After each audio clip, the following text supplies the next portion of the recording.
सभी साथियों को नमस्कार। साथियों, मैंने 25 जनवरी 25 को एक वीडियो अपलोड किया था और उसमें सेंट्रल गवर्नमेंट एम्प्लॉयज़ के लिए जनवरी 25 से अनुमानित वृद्धि बताई थी, वो 3% थी।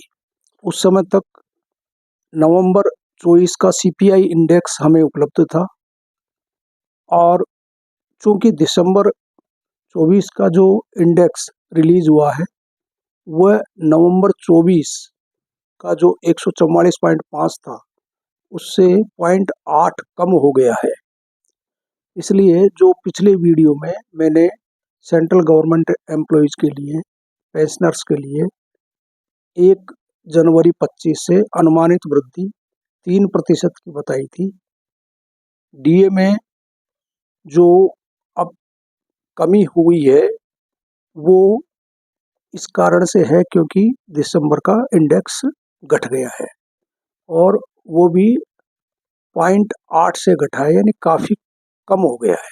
इसलिए जो एवरेज बेसिस पर डीए कैलकुलेट होता है वो घट के 3% के बजाय 2% रह गया है। तो ये मैं एक्सेल शीट इसमें अपलोड कर रहा हूँ, आप देख पा रहे हैं।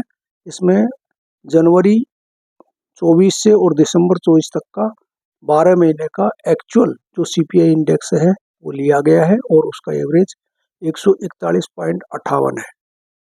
और जो ऑलरेडी मर्ज था 7th सीपीसी में, तो उस समय का जो 261.42 फिगर था, जो इसको कन्वर्जन फैक्टर 2.88 से मल्टीपल करते हैं तब आता है। और उसके बाद जब फार्मूला कैलकुलेट किया जाता है तो जो निकल करके आ रहा है इंडेक्स वो 55.98 है। राउंड ऑफ करने पर ये 55% आता है।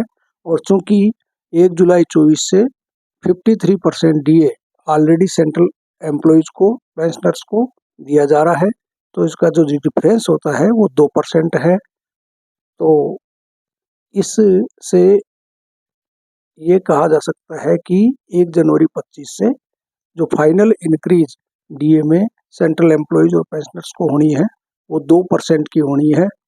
और जब सेंट्रल गवर्नमेंट अनाउंस करेगी उसके बाद ही ये इम्प्लीमेंट होगा। जब नेक्स्ट इंडेक्स जनवरी 25 का रिलीज होगा तो उस आधार पर जो एक्सपेक्टेड कैलकुलेशन है वो मैं आपको बताऊंगा। तब तक के लिए धन्यवाद।